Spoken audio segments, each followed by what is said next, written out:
சாந்தி. இருண்ட மனதில் ஒளியை ஏற்று இருளும் அகன்றே போகும்.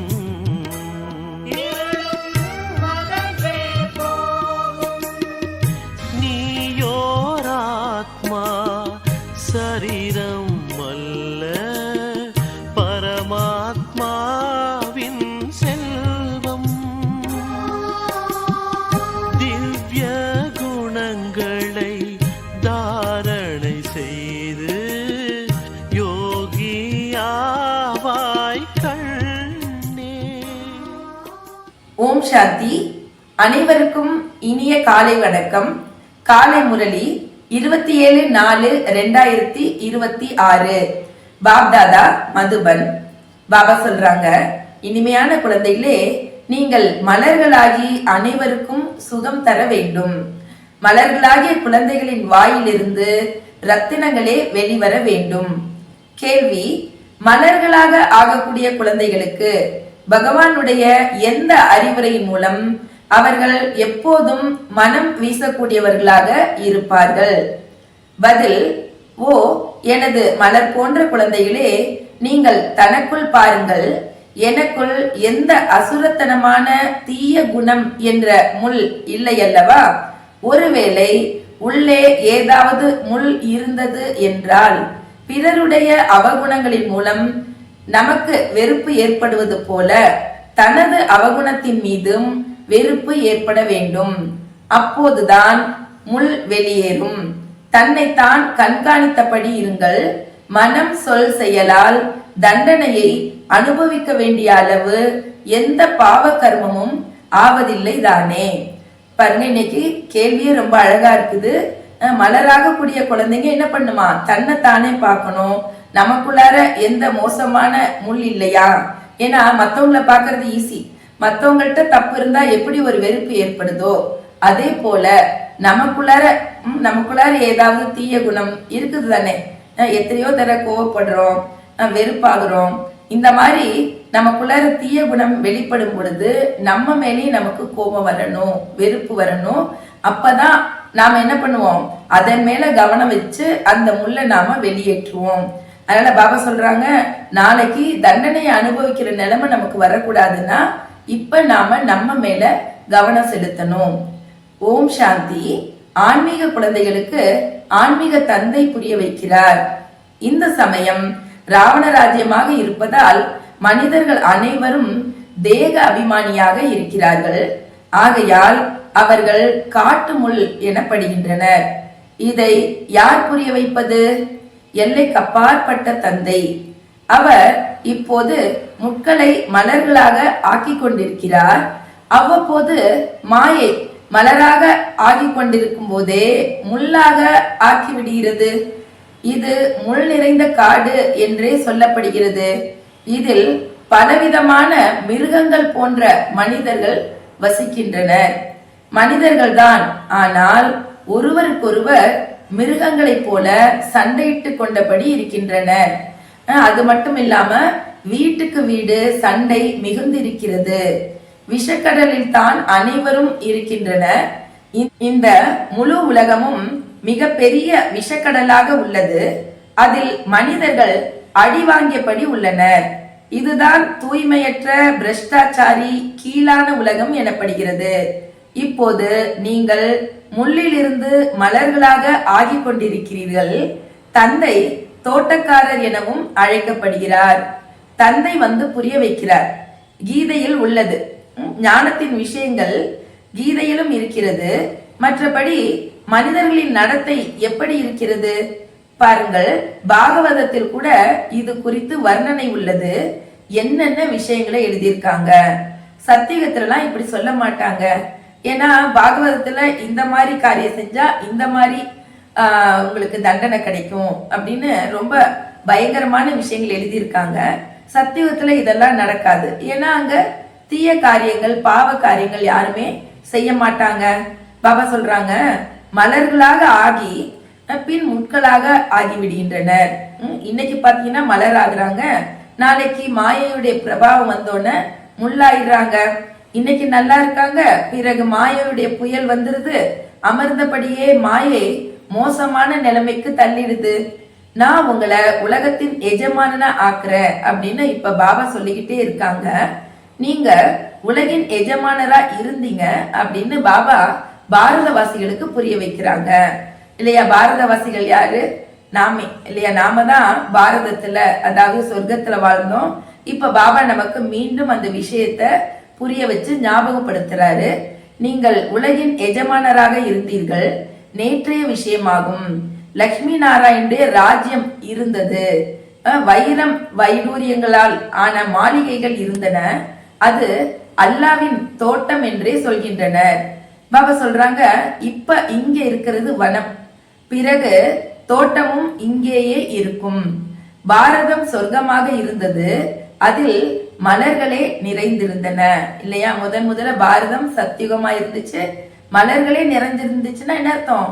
நாம தான் தேவி தேவதைகளாக, ஒருவர் பிறருக்கு சுகம் கொடுக்கக்கூடியவர்களாக, மனம் வீசக்கூடியவங்களா இருந்தோம். மற்றபடி பாபா சொல்றாங்க, மலராக ஆகியபடியே பிறகு கெட்ட தொடர்பில் வந்து விடுகின்றனர். இப்ப இருக்க விஷயத்த சொல்றார். இப்ப பாபா மீண்டும் மலர் தோட்டத்தை உருவாக்குறாரு. மலரா ஆகிட்டு இப்ப என்ன ஆயிடுறாங்களாம், கெட்ட தொடர்புல வந்து கெட்டு போயிடுறாங்க. போதும் பாபா, நாங்க திருமணம் செஞ்சுக்கிறோம் அப்படின்னு சொல்றாங்க. மாயாவுடைய கவர்ச்சியை பார்க்கிறாங்க இல்லையா. ஆனா இங்க மதுபனத்துல முற்றிலும் அமைதி நிறைஞ்சிருக்குது. இந்த முழு உலகமே காடாக இருக்குது. காட்டில் கண்டிப்பாக இந்த காட்டுக்கு தீ பற்ற போகிறது. ஆக காட்டில் வசிப்பவர்களும் அழிந்து போவார்கள் இல்லையா. 5000 வருடங்களுக்கு முன் பற்றியதை போன்று அதே தீ பற்றும். அதன் பெயரை மகாபாரத சண்டை என வைத்துள்ளனர். அணுகுண்டுகளின் போர் முதலில் யாதவர்களுடையதாகத்தான் இருக்கும். பாபா சொல்றாங்க, அந்த பாடலும் இருக்கிறது. அறிவியலின் மூலம் ஆயுதங்களை உருவாக்கி இருக்கின்றனர். சாஸ்திரங்களில் பல கதைகள் உள்ளன. தந்தை குழந்தைகளுக்கு புரிய வைக்கிறாங்க. அப்படி யாரும் வயிற்றிலிருந்து ஆயுதங்களை வெளிப்படுத்த முடியாது.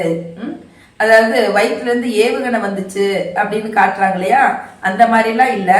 அறிவியலின் மூலம் எவ்வளவு அணுகுண்டுகள் முதலானவற்றை உருவாக்குகின்றனர்.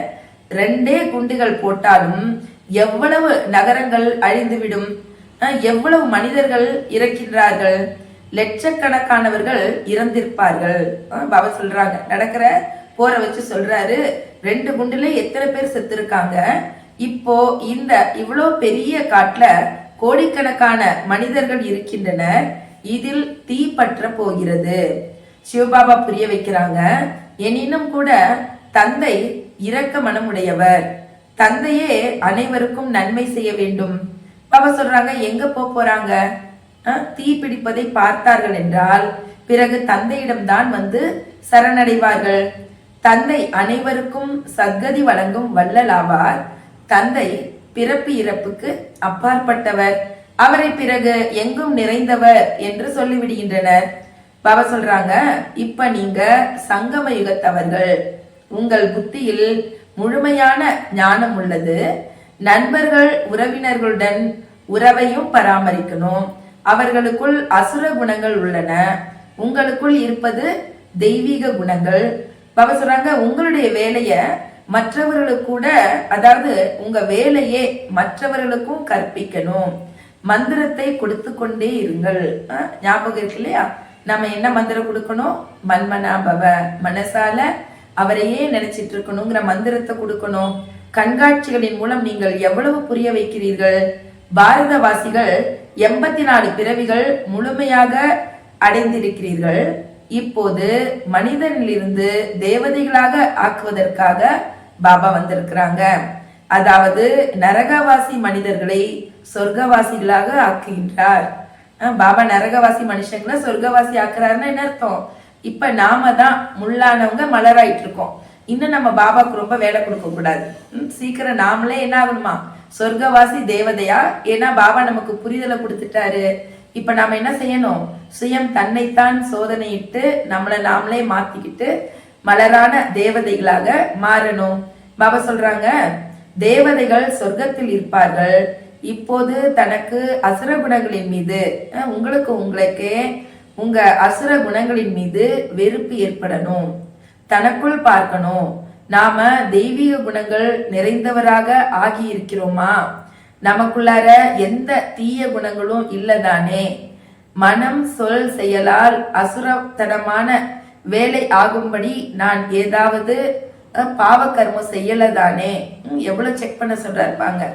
நம்ம மூலமா எந்த தப்போ பாவமோ நடக்கலையே அப்படின்னு செக் பண்ணணும். நாம் முட்களை மலர்களாக கூடிய சேவை செய்யக்கூடியவங்க இல்லையா? நமக்குள்ளார முள் இருக்கலாமா? அதனால பாபா சொல்றாங்க, நமக்குள்ளார எந்த முள்ளும் இல்லதானே, நான் அந்த மாதிரி சேவை செய்யறேனா?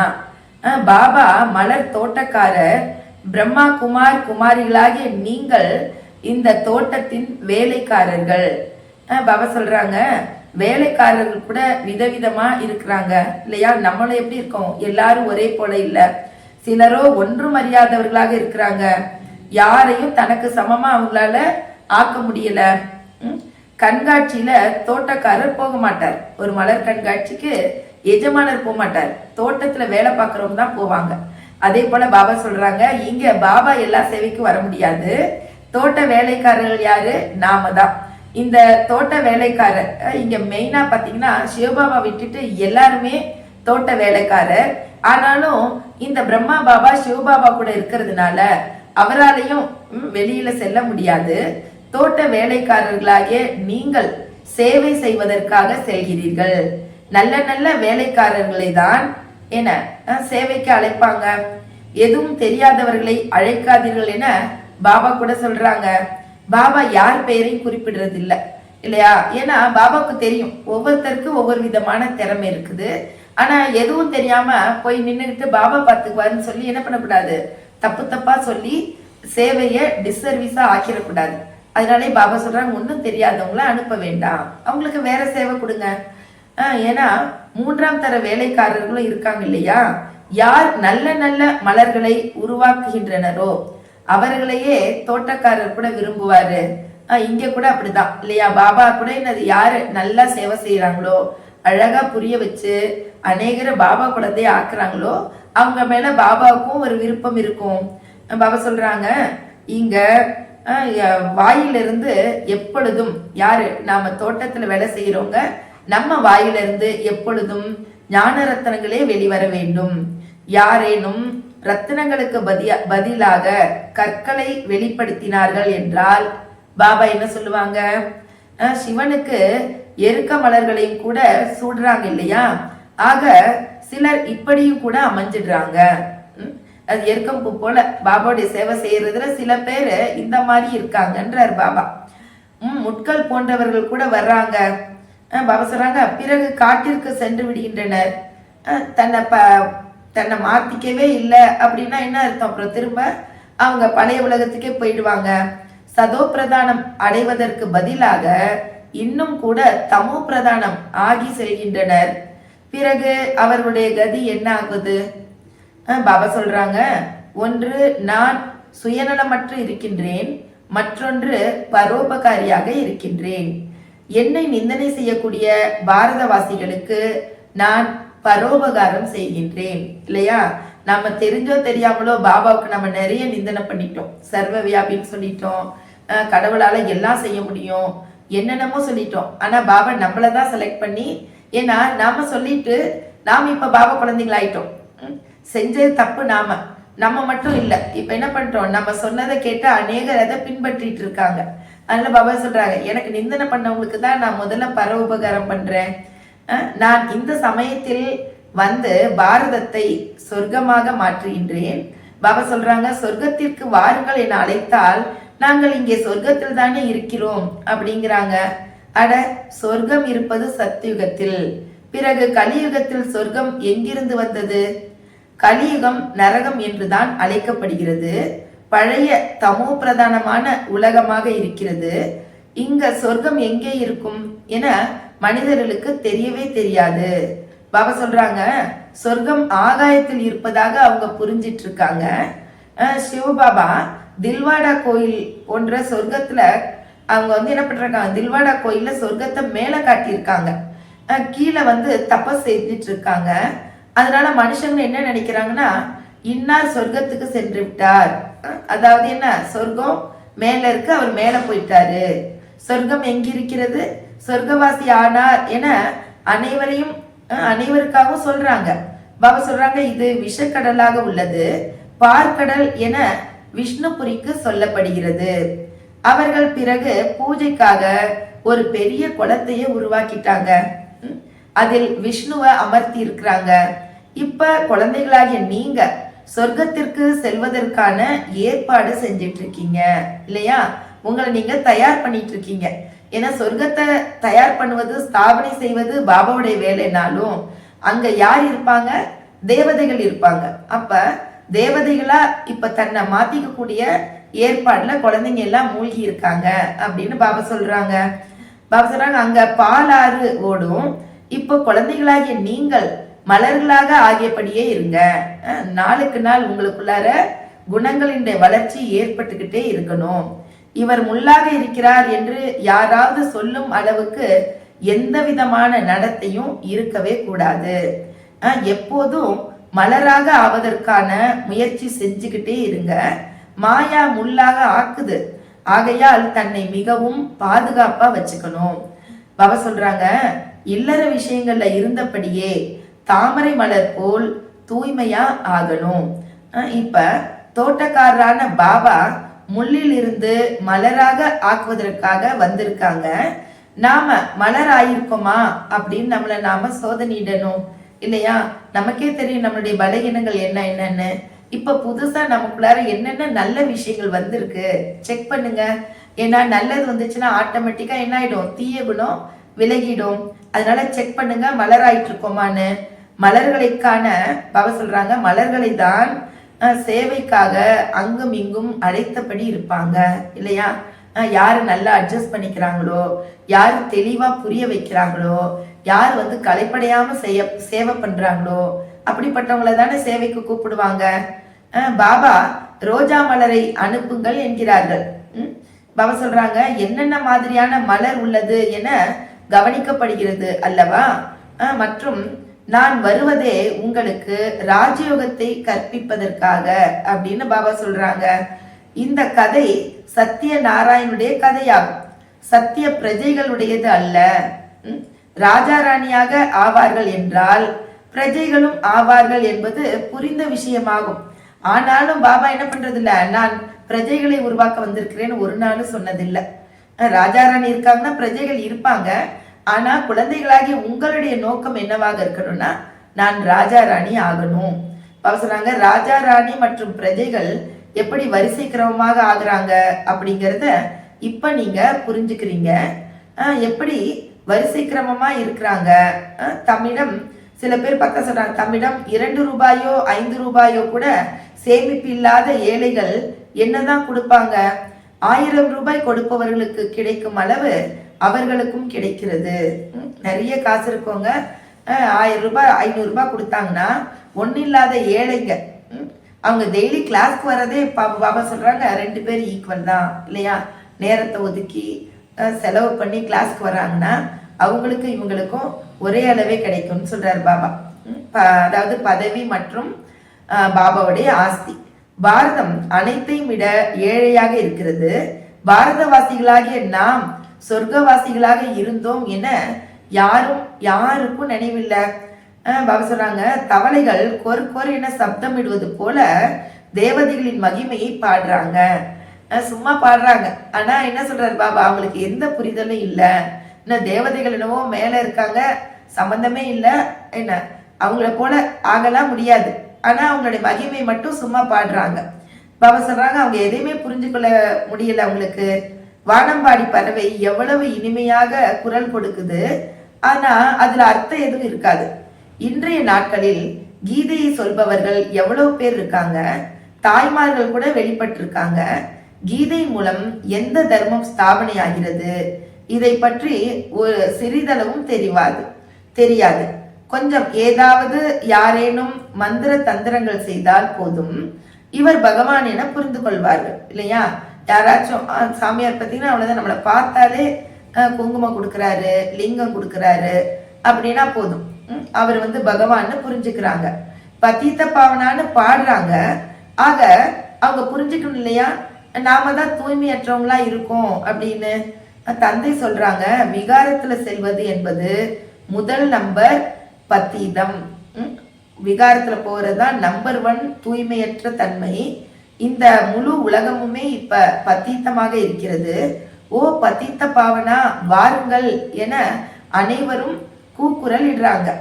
இப்போது அவர் வர வேண்டுமா அல்லது கங்கா ஸ்நானம் செய்வதன் மூலம் தூய்மை அடைய வேண்டுமா இல்லையா? பாபா வந்து மனுஷங்களை தூய்மையாக்குறதா இல்ல கங்கையே தூய்மையாக்குமா? மனிதரிலிருந்து தேவதை ஆக்குவதற்காக தந்தை எவ்வளவு உழைக்க வேண்டியிருக்குது. என்னை நினைவு செய்தீர்கள் என்றால் நீங்கள் முள்ளில் இருந்து மலராக ஆகிவிடுவீர்கள் என பாபா சொல்றாங்க.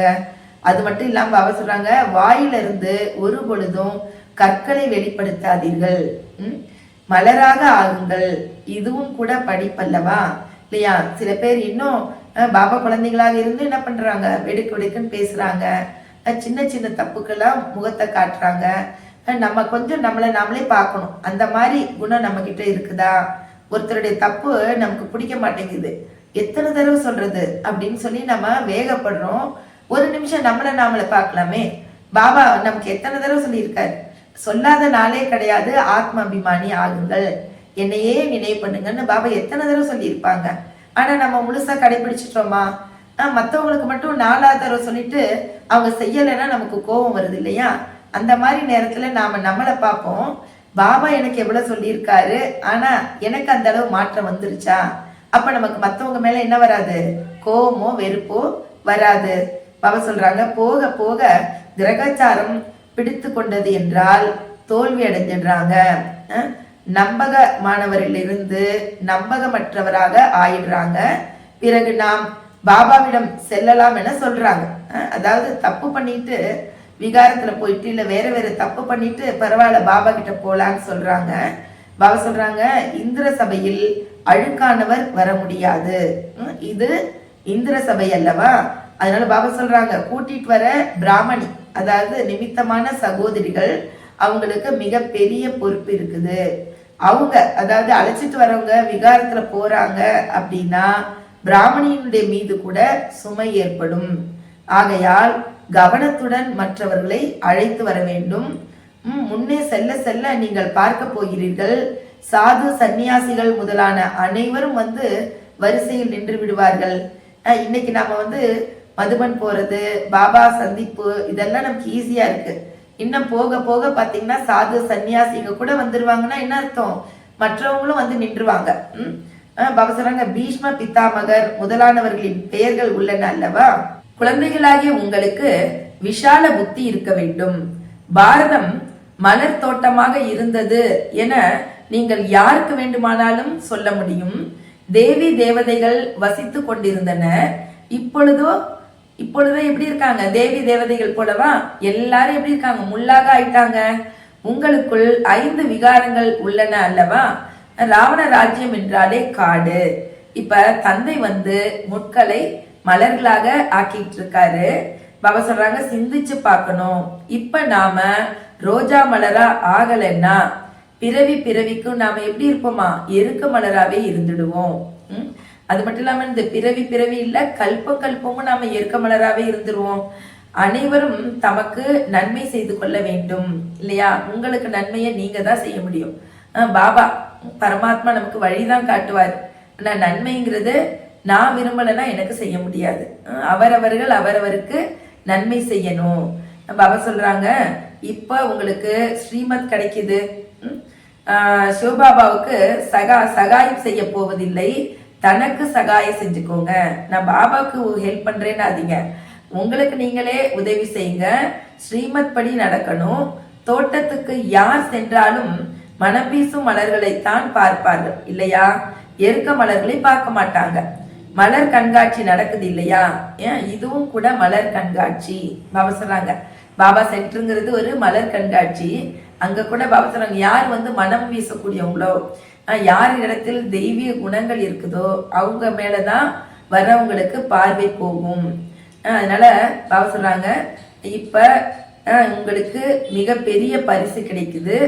மிகவும் முதல் தரமான மலரா ஆகணும். மிகவும் இனிமையான நடத்தை இருக்கணும். கோபமிக்கவர்களிடம் யாரும் பணிவுடன் நடந்து கொள்ள வேண்டும் அப்படின்னு நம்ம புரிஞ்சுக்கணும். அதாவது யார்கிட்ட கோபம் இருக்கோ அவங்க கிட்ட நம்ம ரொம்ப பணிவா இருக்கணும். இல்லைன்னா என்ன ஆயிடும், 2 பேருக்கும் சண்டை அதிகமா போயிடும். நீங்கள் ஸ்ரீமத் படி நடந்து தூய்மை அடைந்து தூய்மையான உலகமாகிய சொர்க்கத்தின் எஜமானன் ஆக வேண்டும். பல யுக்திகள் இருக்குது அல்லவா. பாபா சொல்றாங்க, தாய்மார்களிடம் பெண்களுக்கே ஆன ஆழமான தந்திர குணங்கள் இருக்குது. சாதுரியத்தோட நீங்க தூய்மையா இருப்பதற்கு முயற்சி செய்யணும். சும்மா சும்மா வந்து பாபா என்ன பண்றது அப்படி கேட்க கூடாதுன்றார் பாபா. உங்களுக்கே நிறைய திறமைகள் இருக்கு, புத்தி இருக்குது.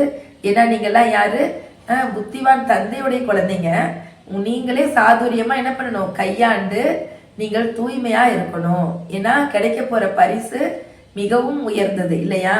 அதான் பாபா சொல்றாங்க, சாதுரியமா நீங்க இப்ப என்ன பண்ணணும், தூய்மையாகணும், சதோ பிரதானமா ஆகணும். இப்ப பகவானுடைய பேச்ச சொல்லுங்க, கொஞ்ச நாளுக்காக தானே. பாபாவுடைய பேச்சை கேட்க கூடாதா என்ன? நீங்கள் எதையும் யுக்தியோட நீங்க பாபாவுடைய விஷயத்தை எடுத்துக்கிட்டு உங்களை நீங்க பாதுகாத்து கொள்ளணும். உலகின் எஜமானன் ஆவதற்காக சற்றே சகித்து கொண்டால் என்னவாகிவிடும்? தனக்காக நீங்கள் செய்கிறீர்கள் அல்லவா. அவர்கள் ராஜ்யத்துக்காக சண்டை போடுறாங்க, நீங்க எல்லாமே உங்களுக்காக செய்றீங்க. அதனால பாபா சொல்றாங்க, இப்ப முயற்சி செய்யணும். தந்தையை மறந்து விடுவதால் தான் விழுகிறீர்கள். பாபா சொல்றாங்க, நினைவிருந்தால் வெற்றி, மறந்தால் வீழ்ச்சி. அப்புறம் பாபா மறந்துட்டா வெக்கம் வருது, எப்படி தேவதை ஆக போறோம் அப்படின்ற ஃபீலிங் வருது. அதனால பாபா சொல்றாங்க, இப்ப என்ன செய்யணும், முயற்சி பண்ணி சதா தந்தையுடைய நினைவுல இருந்து வெற்றி அடையணும். நல்லது. தாரணிக்கான முக்கிய சாரம் 1. மாயையின் கிரகச்சாரத்திலிருந்து பாதுகாத்து கொள்வதற்காக வாயிலிருந்து எப்பொழுதும் ஞான ரத்தினங்களே வெளிவர வேண்டும். கெட்ட தொடர்பிலிருந்து தன்னை பாதுகாத்து கொள்ள வேண்டும். 2வது பாயிண்ட், மனம் வீசும் மலராக ஆவதற்காக தீய குணங்களை நீக்கிவிட வேண்டும். ஸ்ரீமத் படி மிக மிக பணிவானவராக ஆக வேண்டும். மிக பெரிய எதிரியான காம விகாரத்திடம் ஒருபொழுதும் தோல்வி அடையக்கூடாது. வரதானம், சக்திகளை அதிசயம் என்பதற்கு பதிலாக செயல் என புரிந்து பிரயோகம் செய்து பூஜைக்கும் புகழுக்கும் உரியவர் ஆகுக. பாபா வரதானத்துக்கான விளக்க சொல்றாங்க, நினைவின் மூலமாக கிடைக்கின்ற சக்திகளை அதிசயம் என புரிந்து செயல்படாமல் செயல் என புரிந்து காரியத்தில் ஈடுபடுத்துங்கள். வெறுமன அதிசயம் மட்டும் புரிஞ்சுக்கிட்டு விட்டுடாதீங்க. இப்ப என்ன பண்ணணும், அதை புரிஞ்சு காரியத்துல பயன்படுத்தணும். அந்த மனிதர்களிடம் ரித்தி சித்தி எனும் அதிசயம் உள்ளது, ஆனால் உங்களிடம் ஸ்ரீமத் உள்ளது. ஸ்ரீமத் படி நடப்பதால் அவசியம் சக்திகள் வருகிறது. எனவே எண்ணத்திலேயே செயல் நிஜமாகின்றது. எண்ணத்தாலேயே ஒருவருக்கு செயலுக்கான சக்தி தர முடியும். இதுவும் சக்திதான். ஆனால் தனது மன வழியை கலப்படம் செய்யாத ஸ்ரீமத்தில் அதன் அனுசாரம் நடக்கும் பொழுதுதான் புகழுக்குரியவர் ஆகிறீர்கள். பாபா சொல்றாங்க, தனது மனவழியை கலப்படம் செய்யாமல் பரமாத்மாவின் ஸ்ரீமத் படி நாம் நடக்கும் பொழுதே புகழுக்குரியவர் ஆகின்றோம். ஸ்லோகன், எந்த ஒரு இன்னலிலும் மனம் உடைந்து போகாமல் பரந்த மனம் உள்ளவர் ஆகுக. எந்த ஒரு இன்னலிலும் மனமுடைந்து போகாமல் பரந்த மனமுடையவர் ஆகுங்க. பிரச்சனையை பார்த்து மனசுடைஞ்சிடக்கூடாது. ஒரே விஷயம், நடப்பது எல்லாம் நன்மைக்கே. நான் பரமாத்மாவுடைய குழந்தை, நடப்பது அனைத்தும் நன்மைக்கே. இந்த ஒரு விஷயத்தை நம்ம ஸ்ட்ராங் பண்ணிட்டோம்னா கண்டிப்பா நம்ம மனசு பரந்ததாயிடும்.